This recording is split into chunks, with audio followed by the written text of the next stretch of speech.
Thérapie de choc pour désir désordonné. Nous continuons aujourd'hui avec notre série dans l'Épître de Jacques. Et j'aimerais commencer avec une question pour nous mettre un peu dans le contexte peut-être.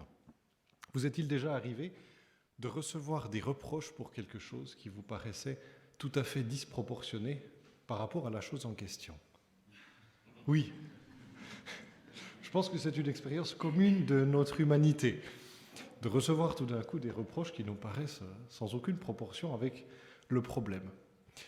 Je me demande si parfois ce n'est pas de cette manière-là que nous pourrions être amenés à envisager certains passages de Jacques. Audrey, déjà la semaine dernière, évoquait un passage où Jacques a des mots très durs à l'égard de ses auditeurs.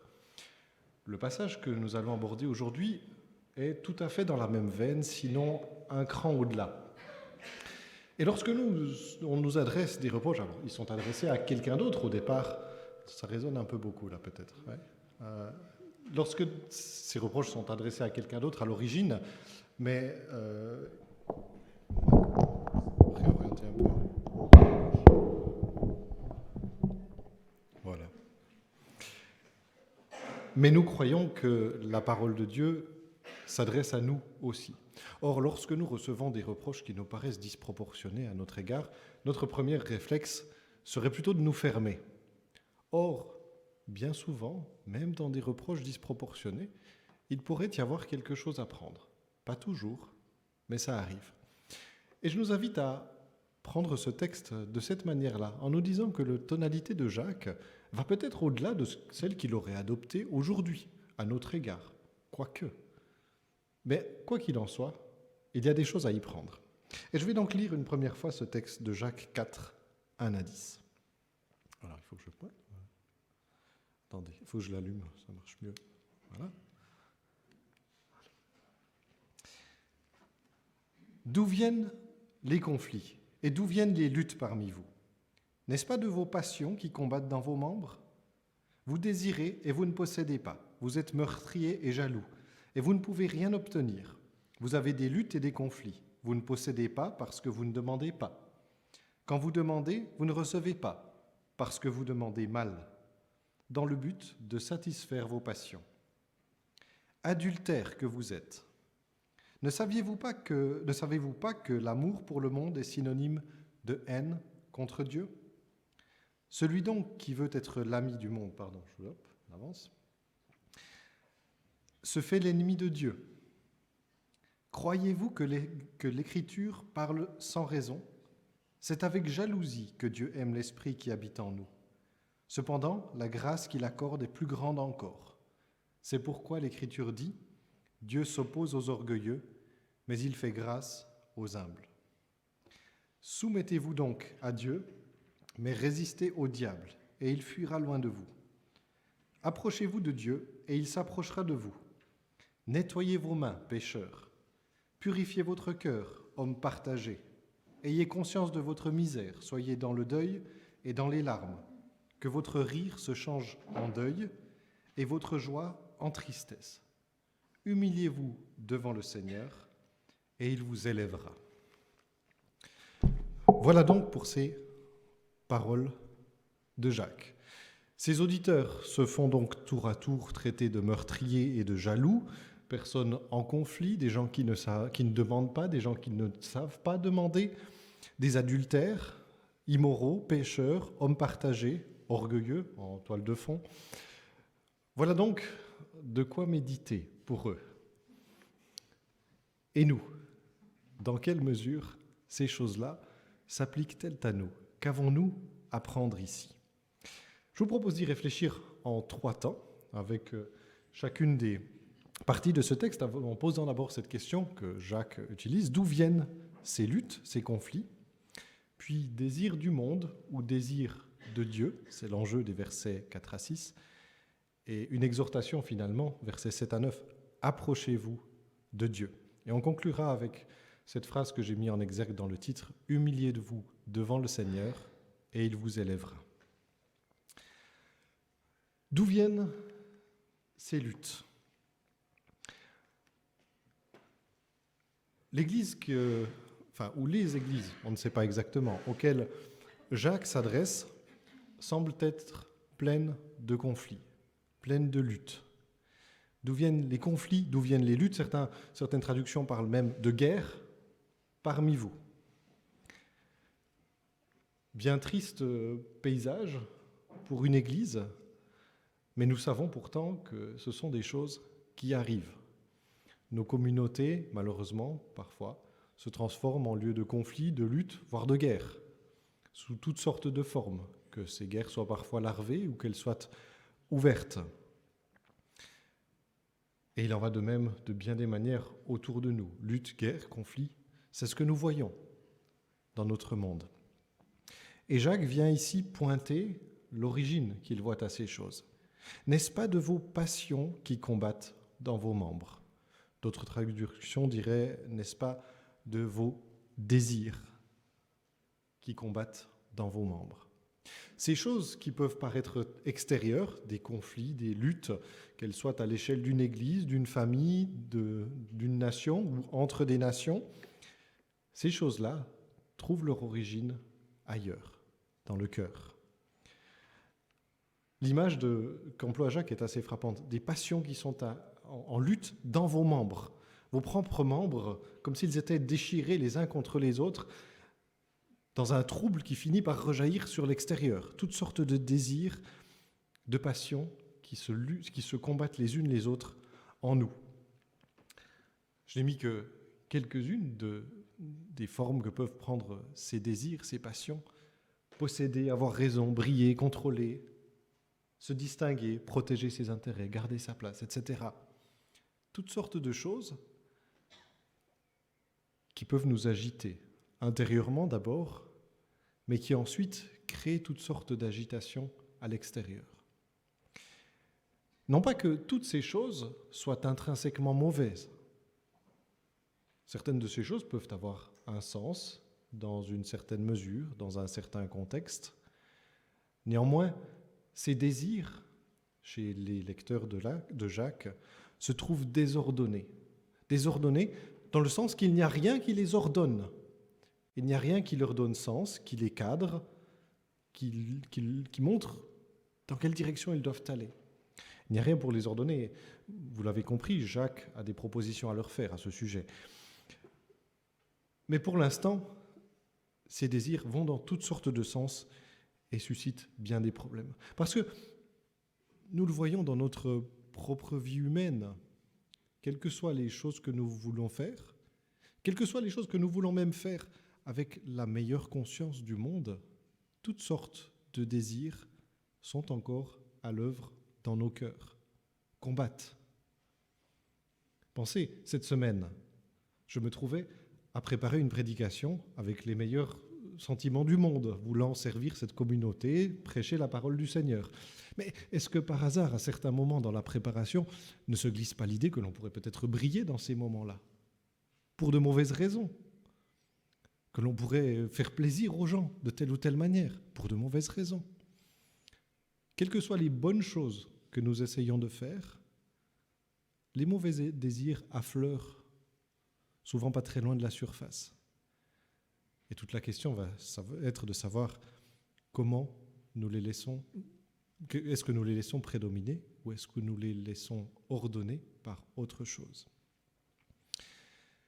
Au passage, Jacques continue donc avec ses auditeurs qui désirent, qui ne possèdent pas, qui sont meurtriers et jaloux. Il y a des discussions chez les commentateurs pour savoir s'ils sont littéralement meurtriers ou s'il ne s'agit que d'une métaphore. On serait un peu étonné quand même de se dire que des chrétiens auxquels s'adresserait Jacques soient littéralement meurtriers. Pourtant, le contexte de ces premières églises, peut-être dans la Judée de l'époque, où on mélange toutes sortes de personnes, toutes sortes d'origines, où finalement il y a aussi une forme de culture. On l'a vu dans des passages précédents, où voilà, on voyait une domination de riches dans la culture ambiante. On ne sait pas trop. Certains soupçonnent que oui, il y en avait peut-être l'un ou l'autre qui s'était permis de régler ses affaires de cette manière-là, et que Jacques vient un peu chambouler les choses. On n'est pas dans une culture qui a été influencée par 2000 ans de christianisme à l'époque. Donc même, on préserve peut-être moins certaines apparences. Quoique, il y avait bien sûr la loi juive qui aurait dû un tout petit peu circonscrire les choses normalement. Bon. Toujours est-il qu'ils ont des luttes, des conflits, et ils ne possèdent pas, dit Jacques, parce que vous ne demandez pas. Et là aussi, on a quelque chose à prendre. Combien de fois nous nous consumons d'avoir quelque chose, de pouvoir faire quelque chose, et nous ne l'avons pas parce que nous ne demandons pas. Nous n'avons même pas l'humilité de le demander. Alors, soit peut-être parce que nous avons senti que ce serait peut-être déplacé de le demander, que ce n'est pas une chose qui fait sens, ou bien simplement parce que, oui, c'est trop humiliant que de demander. D'autant que la réponse n'est pas garantie. Ce que je dis ici sur l'importance de demander est bien sûr valable entre les humains, mais on est aussi ici dans le contexte de la prière. On n'ose pas le demander devant Dieu. Et puis quand on demande, on ne reçoit pas nécessairement, dit Jacques. Vous demandez et vous ne recevez pas parce que vous demandez mal, dans le but de satisfaire vos passions. Nous pouvons demander bien des choses dans la prière, mais la prière n'est pas une manière d'accomplir notre volonté. Nous prions non pas que ma volonté soit faite, mais que ta volonté soit faite. Raison pour laquelle, peut-être, certainement, mais pas pour toutes, une partie de nos prières reste sans réponse. Il y a des choses qui ne sont pas nécessairement bonnes pour nous, quand bien même nous les convoitons à tel ou tel moment. Il y a même des bonnes choses que nous espérons qui ne sont peut-être pas bonnes pour nous à ce moment-là. Là, nous n'avons peut-être pas à recevoir le reproche d'avoir de mauvais désirs, mais c'est intéressant de réfléchir à cela. Voilà donc un peu le tableau de départ d'une Église qui est gangrénée par les luttes, par les conflits, gangrénée par l'orgueil aussi, gangrénée par toutes sortes de désirs qui ne sont pas orientés là où ils le devraient. Et Jacques va poser à présent l'alternative, ce qui se passe en fait, quel est le combat qui se joue. Désir du monde ou désir de Dieu? Où se portent les désirs, les passions, où se porte l'amour de ses lecteurs? Je relis. Adultères que vous êtes, ne savez-vous pas que l'amour pour le monde est synonyme de haine contre Dieu? Celui donc qui veut être l'ami du monde se fait l'ennemi de Dieu.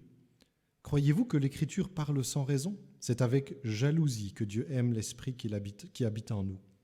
Cependant, la grâce qu'il accorde est plus grande encore. C'est pourquoi l'Écriture dit « Dieu s'oppose aux orgueilleux, mais il fait grâce aux humbles. » Adultère que vous êtes. Jacques continue à ne pas y aller de main morte, mais on retrouve ici une thématique qui était déjà bien présente dans l'Ancien Testament, l'adultère du peuple d'Israël, qui, alors qu'il était dans une relation d'alliance avec son Dieu, n'avait de cesse de se détourner de lui pour courir après d'autres dieux, pour courir après d'autres espoirs, pour faire alliance avec d'autres peuples qui ne partageaient pas les valeurs qui auraient dû être les siennes peut-être. Un thème donc que ces lecteurs, juifs pour la plupart, devaient connaître. Adultère que vous êtes. Ne savez-vous pas que l'amour pour le monde est synonyme de haine contre Dieu? Alors là, il nous faut préciser de quel monde on parle. Cette idée que l'amour pour le monde est synonyme de haine contre Dieu, alors pour ceux qui sont habitués de la lecture biblique, c'est peut-être une évidence, mais je pense que c'est intéressant de le distinguer. On nous dit que Dieu lui-même aime le monde. Vous connaissez ce verset de Jean 3,16. Dieu a tant aimé le monde qu'il a donné son Fils unique afin que tous ceux qui croient en lui ne meurent pas mais aient la vie éternelle. Dieu lui-même se permet donc d'aimer le monde. Raison pour laquelle, lorsque l'on lit l'Écriture, il faut établir une distinction entre trois mondes, au minimum. Il y a un premier monde, dans un sens très général, qui est la création. Il y a le monde au sens de l'humanité. C'est probablement celui qui est visé ici, quoique la création dans son ensemble peut être derrière. Ici, je parle de Jean 3,16. Et puis, un troisième monde qui est les systèmes humains qui ont été mis en place dans ce monde en rébellion contre Dieu. Un monde qui est la vie sans Dieu. Tout ce que les humains construisent, font pour essayer de se débrouiller sans Dieu. Ces manières de penser qui se sont détachées de Dieu. C'est cela, certainement, que Jacques vise ici. Nous ne pouvons pas nous attacher à ces manières de penser et de vivre qui sont dépourvues de Dieu, qui ont se sont débarrassés de Dieu ou le gardent sous forme d'idole. Il nous faut aimer ce monde-là et fonctionner selon ce monde-là revient à détester Dieu. Détester Dieu dont nous nous sommes débarrassés, dont nous ne voulons pas pour vivre notre vie. Il n'y a pas de complicité possible entre un monde qui ne veut pas de Dieu et nous qui voulons marcher avec Dieu. Ça ne veut pas dire que nous nous retirons du monde, ça ne veut pas dire que nous n'écoutons pas ce qui s'y dit, mais là n'est pas notre amour, là n'est pas ce qui dirige nos passions, nos manières de vivre. Et Jacques nous a continué au verset 5 avec ce qui est peut-être un des versets les plus compliqués à interpréter du Nouveau Testament, même si les enjeux, vous le verrez, ne sont pas extrêmes. Au verset 5, il nous dit donc « Croyez-vous que l'Écriture parle sans raison ? C'est avec jalousie que Dieu aime l'Esprit qui habite en nous. » Et le texte que vous avez ici est l'une des multiples interprétations qui existent pour ce verset.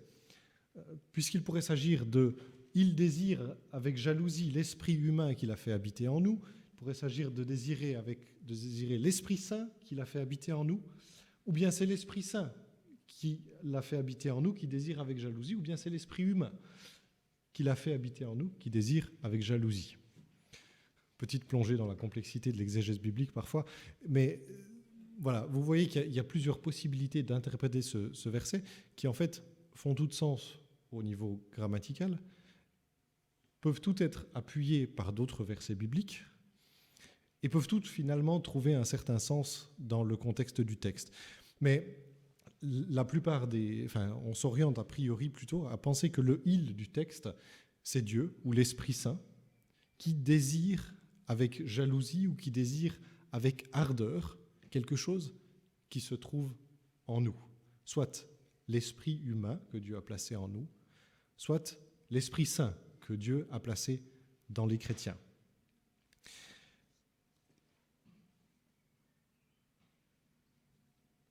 Qu'est-ce qu'il faut en retenir de cela ? Je ne vais pas conclure le débat sur ce sujet. J'ai demandé en préparant à Lydia de m'envoyer la dissertation qu'elle avait écrite sur le sujet lorsque nous étions à la faculté. Elle a écrit 21 pages et il y a 155 notes de bas de page. Donc vous voyez qu'il y a de la matière à réfléchir sur ce sujet. Je ne vais pas le conclure, mais ce qui me paraît important de relever, c'est que quelle que soit l'orientation que l'on prend, l'un des concepts clés de ce verset, c'est l'idée de désir jaloux. Il y a des désirs très intenses qui se portent, qui sont à l'œuvre dans cette lutte. Que ce soit les désirs de l'esprit humain pour toutes sortes de choses dans lesquelles il voudrait aller, ou que ce soit les désirs de Dieu ou de l'Esprit Saint à l'égard de ce qu'il a placé en nous. Une passion jalouse de Dieu à l'égard de ce qu'il a placé en nous. Et ça résonne avec le début de ce morceau de texte qui parle d'adultère. Adultère que vous êtes, et vous vous exposez à la jalousie de Dieu auquel vous appartenez. Et cela s'inscrit en fait dans trois paires de concepts que l'on trouve dans ce passage ici, puisqu'il y a l'amour pour le monde opposé à l'amour pour Dieu, la jalousie de Dieu ou la corruption humaine, ou la jalousie de Dieu qu'elle engendre, qui s'oppose à la plus grande grâce que Dieu fait au verset 6, et puis au verset 6 toujours la résistance divine à l'orgueil et la grâce divine pour l'humilité. J'ai mis chacun des membres de cette paire sur une seule ligne chaque fois parce qu'il y a une correspondance entre ces choses-là. L'amour pour le monde engendre inévitablement l'orgueil de ce que l'on a possédé, de ce que l'on a acquis, l'orgueil de ce que l'on sait, là où l'amour pour Dieu ne peut s'accompagner que de l'humilité. Si l'amour pour Dieu ne débouche pas sur l'humilité, le Dieu que l'on aime est vraisemblablement une idole. Et puis, cet amour pour le monde va engendrer la résistance de Dieu à l'orgueil, qu'il ce soit parce que la corruption humaine au verset 5, 6 là est profonde, ou que ce soit parce que Dieu jalouse passionnément cet esprit qu'il a mis en nous. Mais pour ceux qui sont humbles, il y a cette plus grande grâce que Dieu promet. Jacques pose là donc ses lecteurs devant une alternative qu'il résume avec des mots qui sont aussi repris par l'apôtre Pierre, qu'on retrouve dans la pensée de l'Écriture. Dieu s'oppose aux orgueilleux, mais il fait grâce aux humbles. Oui, il y a cette lutte entre amour du monde et orgueil, ou amour de Dieu et humilité, mais Dieu n'est pas inactif là-dedans, il s'oppose aux orgueilleux et il fait grâce aux humbles. Cette affirmation, elle était contre-culturelle à l'époque de Jacques, parce qu'il y en avait bel et bien qui s'enorgueillissaient de leur richesse, de leur puissance, de leur pouvoir, de je ne sais quoi, tandis que certains d'entre eux écrasaient les plus faibles. Dieu, lui, agit à l'inverse. Et il nous faut nous mettre cela dans nos têtes. Nous en avons besoin. Parce que dans notre monde, ce n'est pas comme ça que ça fonctionne. Dans notre monde, on élève les orgueilleux et on abaisse les humbles. Mais ce n'est pas de cette manière-là que Dieu pense, que Dieu agit. À nous donc de choisir. C'est ce que Jacques veut que ses lecteurs fassent en poursuivant et en leur demandant de se rapprocher de Dieu. Revenons. Je relis encore. Soumettez-vous donc à Dieu, mais résistez au diable et il fuira loin de vous. Approchez-vous de Dieu et il s'approchera de vous. Nettoyez vos mains, pécheurs. Purifiez votre cœur, hommes partagés. Ayez conscience de votre misère. Soyez dans le deuil et dans les larmes. Que votre rire se transforme en deuil et votre joie en tristesse. Soumettez-vous donc à Dieu. Le Dieu qui agit de cette manière, le Dieu qui agit en abaissant les orgueilleux et en élevant les humbles, soumettez-vous à cette disposition et agissez de la même manière. Ne vous laissez pas séduire par l'orgueil ou la grandeur, mais, comme le dirait Paul dans d'autres textes, laissez-vous attirer par ce qui est humble et vous-même conformez votre vie à cela. En cela, résistez au diable et il fuira loin de vous. On voit tout d'un coup ici apparaître le diable qui se trouve à l'arrière-plan aussi de l'ensemble de ces désirs, de ces luttes qui certes trouvent leur place dans notre cœur, auquel notre cœur humain, dans sa corruption, suffit déjà bien, mais il y a encore ce personnage du texte biblique, le diable, ces démons, qui viennent aiguillonner ces désirs, qui viennent les susciter, les renforcer d'une manière qui nous échappe en grande partie. Mais Jacques le rappelle ici. Ce rappel nous invite, je pense, d'autant plus à nous en remettre à Dieu, que ces désirs qui se trouvent en nous, déjà pour eux seuls, échappent de bien des manières à notre contrôle et nous avons besoin de nous en remettre à Dieu pour que ce soit ce souhait d'échapper à ces désirs désordonnés se transforme en prière. Mais il y a des réalités spirituelles qui nous échappent derrière ces désirs. Et il nous faut d'autant plus nous en remettre à Dieu, auquel ces choses-là n'échappent pas. Résistez donc et il fuira loin de vous. Approchez-vous de Dieu et il s'approchera de vous. Cette formulation m'a toujours saisi quelque part, parce qu'elle donne l'impression qu'il faut que nous fassions le premier pas pour nous approcher de Dieu afin qu'il s'approche de nous. Si on prenait le texte tout seul, ce serait bien le cas. Mais rappelons-nous de quel Dieu il est question. Le Dieu dont Jacques invite à s'approcher, c'est celui qui a déjà fait 99% du chemin. Celui qui, du ciel, est venu jusqu'à nous et duquel nous pouvons nous approcher par son Esprit Saint aussi qui agit en nous.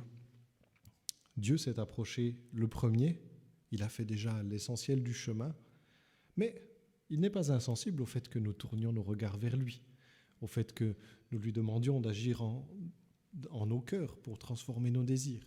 Il n'est pas insensible à ces choses-là et il s'approchera d'autant plus de nous. La suite, nettoyez vos mains, pécheurs, purifiez votre cœur, hommes partagés. Faites à la fois écho au rite de l'Antiquité, enfin de l'Antiquité juive, on s'entend. Purification des mains avant de s'approcher de Dieu dans le temple. Purification rituelle était nombreuse. Et puis, purifiez votre cœur. Il ne s'agit pas simplement d'une purification extérieure, qui n'était que symbolique, mais d'une purification du cœur.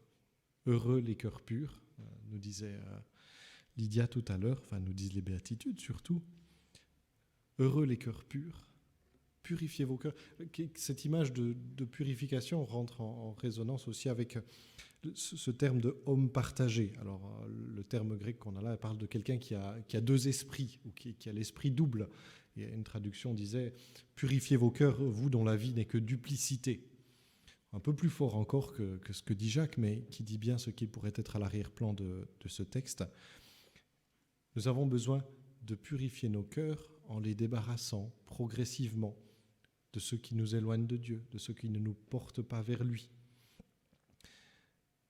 Pour avoir ce bonheur dont parle la béatitude, voir Dieu, être toujours plus proche de lui. Et la suite du chemin pour voir Dieu, justement, ou pour nous rapprocher de lui, pourrait peut-être nous surprendre à certains égards. Ayez conscience de votre misère, soyez dans le deuil et dans les larmes, que votre rire se change en deuil et votre joie en tristesse. Si l'on voulait faire vendeur, c'est raté. Ce n'est pas du tout ce que l'on espère. Ce n'est bien souvent pas de cette manière-là non plus que l'on vend l'Évangile, comme quelque chose qui nous conduirait à la tristesse, aux larmes. Et pourtant, il y a bien dans notre monde et dans nos vies des raisons de pleurer, des raisons d'être dans le deuil, de pleurer sur les propres misères qui se trouvent dans nos cœurs, de pleurer sur les misères de l'humanité qui se montrent si souvent si déplorables à bien des égards, malgré toutes les belles choses qui y émergent. Pleurer pour je ne sais quoi, cette semaine, c'était les États qui renflouent les banques pendant qu'on n'a pas d'argent pour les réfugiés. Ce sont des misères dont il y a bien des raisons, pour lesquelles il y a bien des raisons de pleurer. Et ces larmes dont parle Jacques, qu'elles soient les larmes de repentance pour notre propre misère, ou qu'elles soient les larmes de tristesse de voir combien notre humanité souffre de toutes sortes de manières, de voir de combien de manière notre humanité est éloignée de Dieu et misérable, ces larmes sont aussi susceptibles de nous rapprocher de Dieu. Parce que Dieu, oui, lui aussi s'afflige de notre péché. Dieu, lui, s'afflige de la souffrance qui est infligée à tant de nos contemporains quotidiennement, de toutes sortes de manières. Et si nous faisons nôtre aussi cette tristesse, cette souffrance, assurément nous nous rapprochons, je crois, du cœur de Dieu. Non pas qu'il n'y ait pas un temps pour les rires, pour la joie, il y a bien des joies dans l'Évangile, mais il y a des temps pour pleurer. Il y a des choses qui devraient nous amener à nous affliger, bel et bien, qu'elles soient dans notre propre vie ou dans celle de notre monde. La spiritualité chrétienne n'est pas une spiritualité de la méthode Coué ou de la négation des problèmes. Il y a, dit Paul dans un autre passage, une tristesse qui est selon Dieu. Et il nous faut aussi pouvoir, à certains moments de notre vie chrétienne, embrasser cette tristesse, de voir qu'il y a des choses dont nous souffrons, dont notre monde souffre, et pour lesquelles Dieu lui-même aussi, à sa manière, souffre. Voilà donc un passage qui nous laisse un certain nombre de défis et de questions peut-être. Quelles sont les luttes à l'œuvre en moi, avec mon entourage? Quels désirs en sont à l'origine? Sont-ils orientés vers Dieu ou vers le monde, et lesquels prédominent? M'approcher de Dieu, c'est mon bien, dit un psalmiste. Comment est-ce que cette parole résonne en nous? Quels obstacles avons-nous sur ce chemin dont il nous faudrait peut-être purifier notre cœur ou faire du ménage dans d'autres aspects de notre vie? De la matière à réflexion, et je conclus avec cette dernière parole de notre passage. Humiliez-vous devant le Seigneur et il vous élèvera. Dans tout ce qu'il a dit, Jacques veut appeler ses lecteurs à quitter leur hauteur, à quitter leurs prétentions, à quitter ces piédestals, qu'ils soient réels ou imaginaires, depuis lesquels ils dominent leur monde, depuis lesquels ils veulent régner sur ce qui se passe autour d'eux, depuis lesquels ils veulent être le premier, le plus fort, le meilleur. Je réfléchis parfois à tout ce que la devise olympique a de non biblique. Plus vite, plus haut, plus fort. Non pas qu'il y ait quelques condamnations bibliques sur le sport, mais ce genre d'idéaux-là n'est peut-être pas ceux que porte l'Écriture, premièrement. Jacques appelle à quitter les hauteurs d'où nous pourrions regarder de haut ceux qui sont autour de nous pour nous retourner vers Dieu et voir qu'il y en a un qui est beaucoup plus haut et qui change notre perspective sur ce monde. Passer finalement d'une divinité usurpée à laquelle nous prétendons tous un petit peu dans nos cœurs à certains endroits, à une humanité assumée. Nous ne sommes que des êtres humains, Jacques l'a rappelé de bien des manières déjà, mais nous sommes aussi des êtres humains que Dieu aime et que Dieu, dit le texte, veut élever. Humiliez-vous devant le Seigneur et il vous élèvera. Je trouve assez frappant de voir qu'en fait, la Bible ne disqualifie pas totalement notre désir d'élévation, notre désir d'honneur, notre désir de grandeur, notre désir d'avoir une place. Ce n'est pas qu'elle disqualifie ces choses, mais c'est qu'elle appelle à ne pas les rechercher d'une manière qui se ferait sans Dieu, à ne pas rechercher d'élévation qui serait indépendante de Dieu, indépendante de ses temps, indépendante de ses moyens, de ses manières. Ne pas rechercher d'élévation qui soit autre que celle que Dieu a voulu pour nous. Et l'élévation que Dieu nous offre est bien plus grande que toutes les élévations que le monde nous offre, à commencer par celle de pouvoir nous trouver ses enfants aimés dans son amour. Ce chemin, humiliez-vous devant le Seigneur et il vous élèvera. C'est celui que Jacques nous invite à emprunter parce qu'aussi c'est celui que quelqu'un d'autre a emprunté. Ce chemin, alors que nous approchons de Pâques, c'est celui de la croix, celui du Christ qui s'est humilié et qui ensuite a été élevé. Et quelles que soient les paroles de Jacques, quelle que soit la force de ses propos, je pense que c'est surtout cela qui devrait nous servir de thérapie de choc pour nos désirs désordonnés. Voir ce que Dieu a fait, voir le Fils de Dieu qui, lui, s'est abaissé, lui s'est humilié bien plus bas que nous ne pourrons jamais le faire, étant donné notre condition, et qui a été élevé. C'est en contemplant cette réalité, je crois que nous pourrons de mieux en mieux désirer ce Dieu-là, désirer ce Dieu et tout ce qu'il a de bon pour nous. Ce Dieu qui a tant fait et qui, lui, veut nous élever aussi, mais en son temps et à sa manière, bien plus belle et bien plus bonne que toutes celles que le monde nous offre. Amen.